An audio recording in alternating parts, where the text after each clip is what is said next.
Una pregunta para ampliar la mirada. Diálogos entre disciplinas para descubrir el mundo. Con vos, que estás ahí. En tu casa. En las aulas. Con los y las docentes. Nuevas formas de conocer. Otros modos de aprender. Seguimos educando.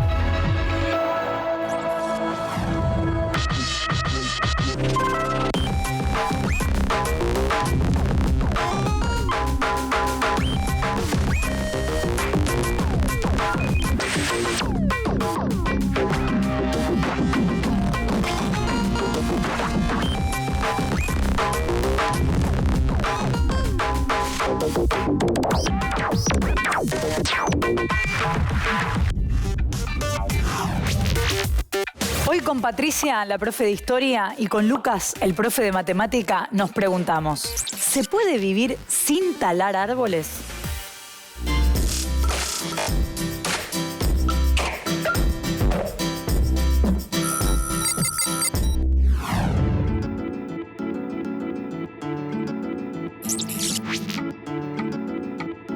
Para satisfacer muchas necesidades y siempre se talan porque hay alguien dispuesto a comprar los productos elaborados por la madera. Para la producción, para la actividad agropecuaria. Más que nada se talan para hacer el papel. Creo que eso es una de las cosas que más fabrican con la madera. Sin oxígeno, ya que son el pulmón del planeta y ningún ser vivo podría subsistir. Sería un mundo donde muy complicado vivir porque los árboles conforman un porcentaje muy importante de la oxigenación del aire. Creo que sería muy difícil de vivir porque los árboles nos toman el dióxido de carbono que nosotros sacamos y nos dan oxígeno, que es lo que necesitamos para respirar. Los árboles, por la fotosíntesis, convierten el dióxido de carbono en oxígeno y de esa manera el planeta Tierra puede continuar con un equilibrio en el ecosistema. Son el pulmón del planeta, así que son súper necesarios para el oxígeno. Los árboles nos dan el oxígeno para vivir, para funcionar, y también hay algunos árboles que tienen frutos, o sea que también nos dan comida, nos ayudan en la nutrición, todo.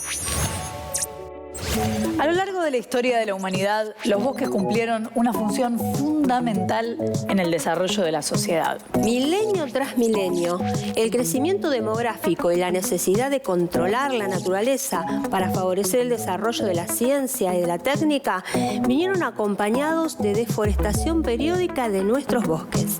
El clima, la cultura, la tecnología y el comercio ejercieron gran influencia en la aceleración o reducción del ritmo de deforestación. La interacción entre los seres humanos y los bosques fue variando en función de los cambios socioeconómicos. Existen fuertes vínculos entre el uso de los bosques y el desarrollo económico y social, y entre la destrucción de bosques y el deterioro económico. Esto nos enseña la importancia de encontrar un equilibrio entre conservación y el uso de los bosques mediante el manejo forestal sostenible. Así se podrá garantizar la contribución de los bosques en los planos económico, social y ambiental. A simple vista, talar árboles no es una actividad muy agradable. Y está claro que vivir con árboles es mejor que vivir sin ellos. Entonces, ¿por qué los talamos? Digamos que la tala de árboles es el comienzo de un proceso que puede verse como algo negativo, pero que tiene consecuencias, algunas buenas y otras malas. Por eso, para entender mejor este tema, es conveniente preguntarnos: ¿se puede vivir sin talar árboles? Las sociedades preagrarias, incluidas las comunidades de cazadores y recolectores, dependen en gran medida de los bosques para su subsistencia. Esta dependencia comenzó a cambiar con el surgimiento de las sociedades agrarias, que demandan terrenos y productos necesarios para desarrollar la actividad agrícola. Conseguir agua suficiente para asegurar el riego es la principal preocupación de estas sociedades. Con la llegada de la industrialización, los cambios se vuelven radicales. La necesidad principal es la producción de materia prima, como la madera, y la demanda de las especies frondosas se reorienta hacia las especies de madera de coníferas para usarlas en la construcción y la fabricación de papel. El desarrollo de una economía postindustrial basada en la prestación de servicios conlleva cambios en las prioridades de la ordenación forestal y cobra importancia la prestación de servicios ecosistémicos, incluidos los valores recreativos. Cuando los segmentos preagrarios, agrarios, industriales y postindustriales de la sociedad hacen uso de los mismos bosques para atender a sus diversas necesidades, las consecuencias suelen ser graves.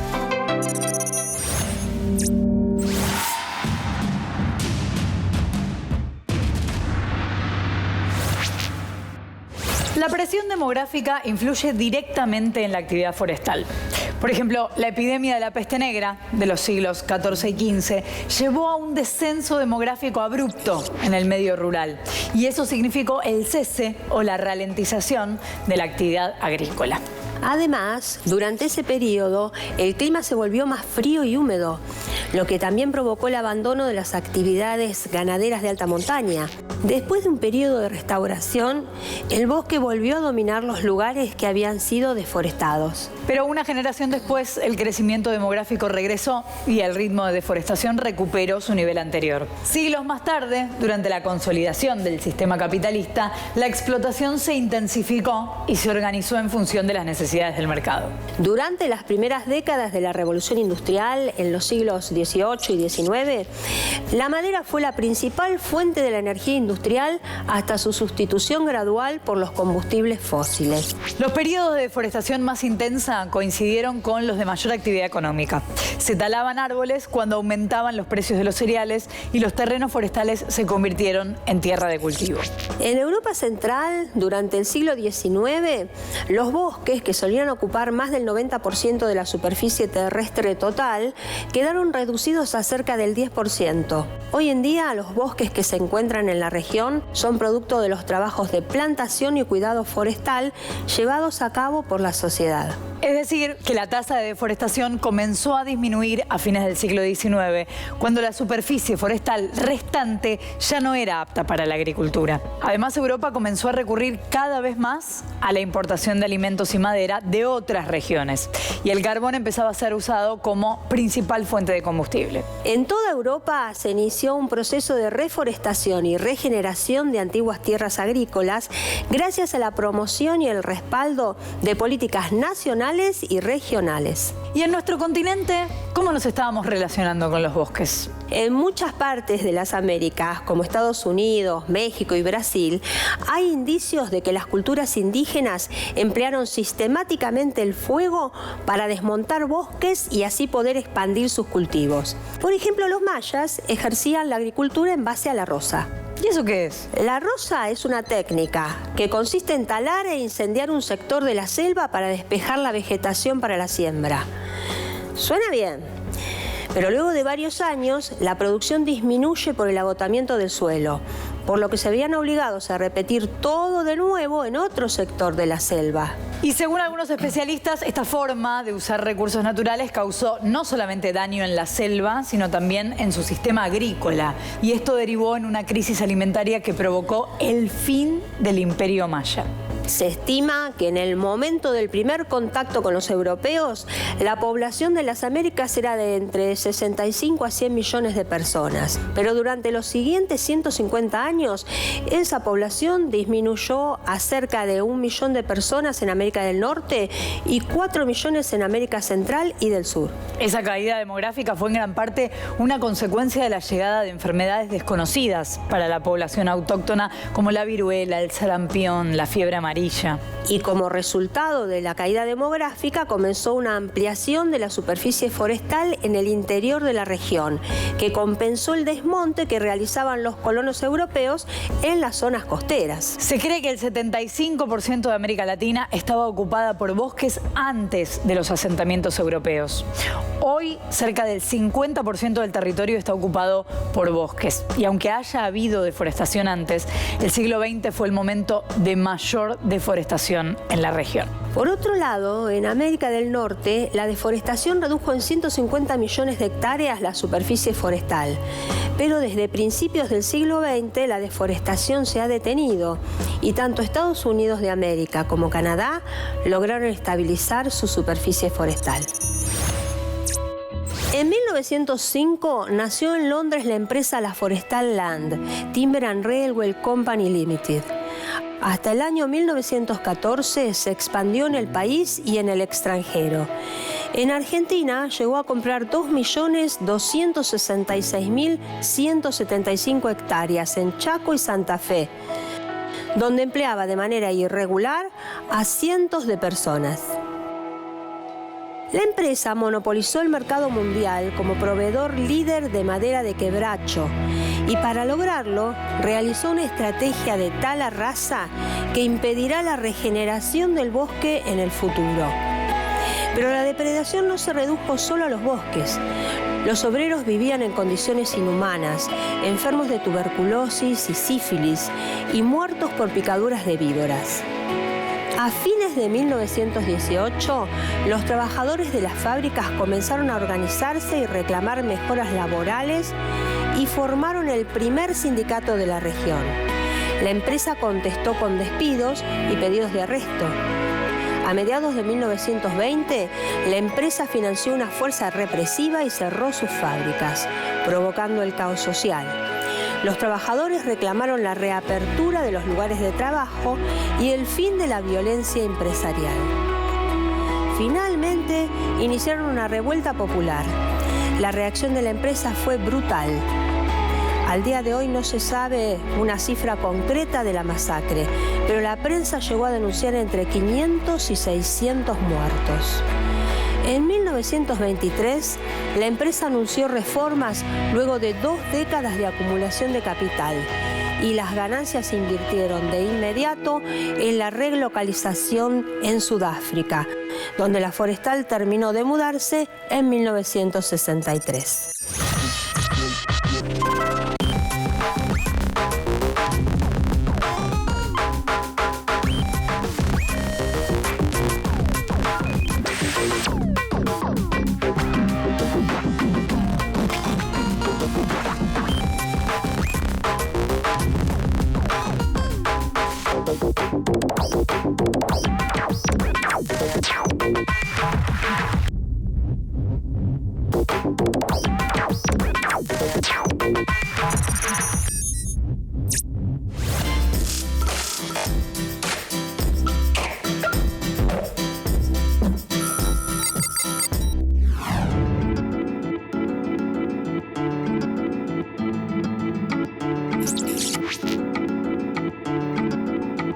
Bueno, el bosque no se puede recuperar, ya.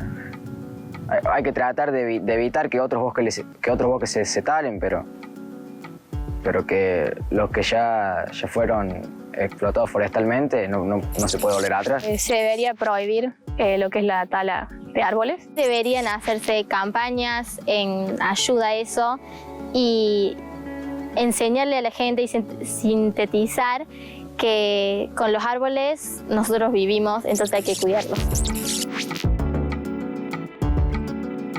Enseñarle a la gente por qué no hay que talarlos, controlar más lo que es la tala de árboles, la deforestación. Hay organizaciones en el mundo que siembran árboles para que los árboles sigan existiendo.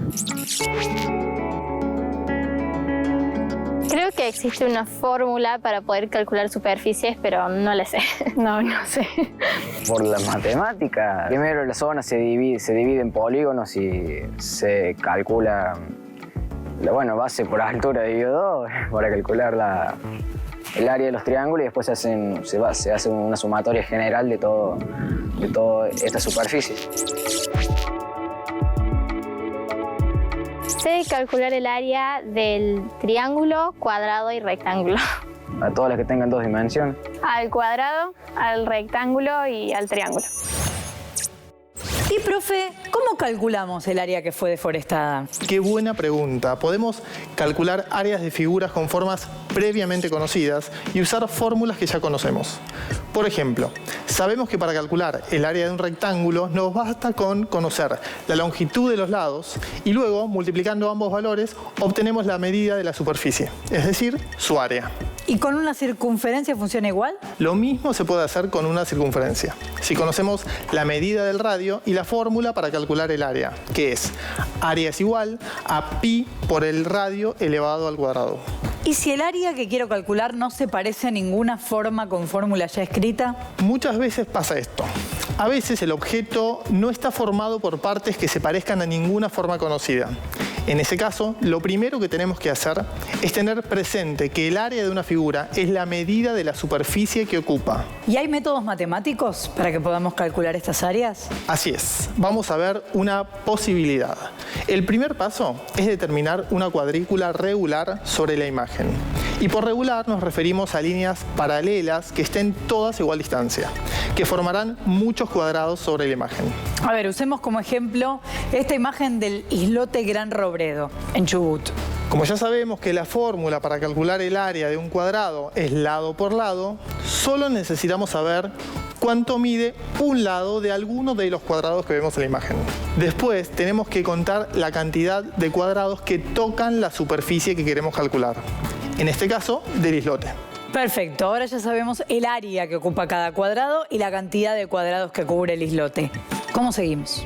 Multiplicando el área que ocupa un cuadrado por la cantidad de cuadrados podemos obtener una primera aproximación del área buscada. El resultado nos da un área un poco mayor que la que ocupa la imagen, porque los cuadrados que se encuentran en el borde ocupan porciones de la superficie por fuera del islote. ¿Se te ocurre cómo podemos hacer para obtener más precisión en esta medición? ¿Haciendo más cuadrados? Exactamente, tenemos que hacer una cuadrícula con cuadrados más pequeños. Serán más cuadrados, claro, pero cada uno tendrá un área menor. Siguiendo estos pasos, podemos, por ejemplo, estimar la superficie forestada de una región a partir de imágenes satelitales y calcular el avance de la deforestación al compararlas a lo largo del tiempo. ¿Cómo interpretamos los datos que nos dan las estadísticas? La Organización de las Naciones Unidas para la Alimentación y la Agricultura elaboró una evaluación de los recursos forestales mundiales durante el año 2020. En este informe podemos encontrar mucha información sobre el estado del planeta y las zonas deforestadas por región. Pero, ¿cómo hacemos para interpretar esos datos? A veces encontramos los datos en formas de tablas o gráficos, como en este. Acá tenemos 4 conjuntos de datos, uno de 1990 al 2000, otro del 2000 al 2010, otro del 2010 al 2015 y el último de 2015 al 2020. En el gráfico podemos encontrar una línea horizontal que corresponde al 0. Por encima de esa línea encontramos dibujos de plantas con diferentes alturas y números cada una. 8, 10, 7 y 5. El color de los dibujos coinciden con una referencia en el margen inferior que indica expansión del bosque. Esto quiere decir que como los bosques crecen y modifican su tamaño, entre el año 2000 y el 2010, los bosques del planeta se expandieron un 10%, como indica el número. Luego, la expansión fue cada vez menor, contando cada 5 años. Debajo de la línea del 0 vemos 4 barras con valor negativo. Menos 16, menos 15, menos 12 y menos 10. El valor negativo está vinculado a que en el gráfico se muestran debajo del 0. Las barras son grises y, según indica la referencia, representa la cantidad de superficie deforestada. Se puede ver que el tamaño de esas barras fue disminuyendo en los 4 periodos. O sea que la deforestación fue mayor durante el periodo 1990-2000 que en el periodo 2015-2020. Para que el planeta esté en equilibrio, el dato que nos tiene que preocupar es la diferencia entre estos dos datos. Es decir, es necesario que la cantidad de zonas deforestadas no sea superior a la zona de crecimiento de bosques.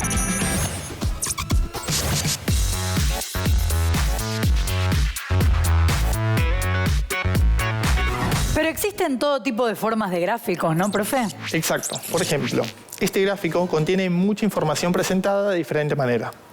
Por un lado, tenemos el planiferio con colores que indican la presencia de superficies forestales. Pero además los colores nos indican los distintos tipos de forestaciones, ¿no? Claro, y se distinguen en forestación tropical, boreal, templada y subtropical, como se puede ver en la referencia de la izquierda, con dibujos de árboles de cada color y el nombre del tipo de forestación. e indica el porcentaje al lado. La forestación tropical es el 45%, la boreal es el 27%, la templada es el 16% y la subtropical es el 11%. Pero estos porcentajes, ¿con respecto a qué se calculan? Es una excelente pregunta. En este caso, tenemos dos posibilidades. El porcentaje podría ser respecto del total de la superficie terrestre o del total de la superficie forestal. Por ejemplo, tomando el 45% de la forestación tropical, ese 45% podría indicar el 45% de la superficie total de la Tierra no cubierta por agua o el 45% de la superficie forestal. En el gráfico no indica cuál de esas opciones es. Entonces, ¿cómo podemos hacer? Bueno, primero es interesante hacerse una idea aproximada de cuánto es el 45% de algo. Sabemos que el 0% es nada y el 100% es el total, mientras que el 50% es exactamente la mitad, por lo que el 45% será un poquito menos que la mitad. Si el 45% al que se refiere el gráfico fuera respecto del total de la superficie del planeta, casi la mitad del planiferio debería estar pintado de verde oscuro. ¿Ustedes lo ven así? No, se ve más verde oscuro que otros colores, pero no ocupa la mitad de la Tierra. Entonces, eso es un indicio de que el 45% se refiere al total de la superficie forestada, es decir, de la parte de la Tierra que tiene árboles.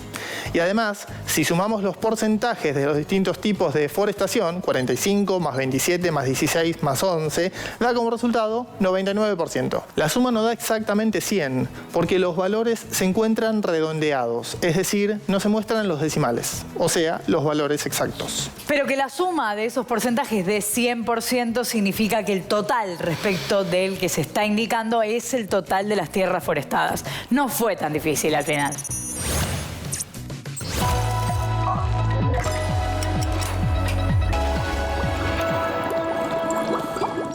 Hola chicos y chicas, soy Federico Suberman, soy coordinador de la Tecnicatura Universitaria en Producción Agroecológica de la Universidad Nacional de Burlingame.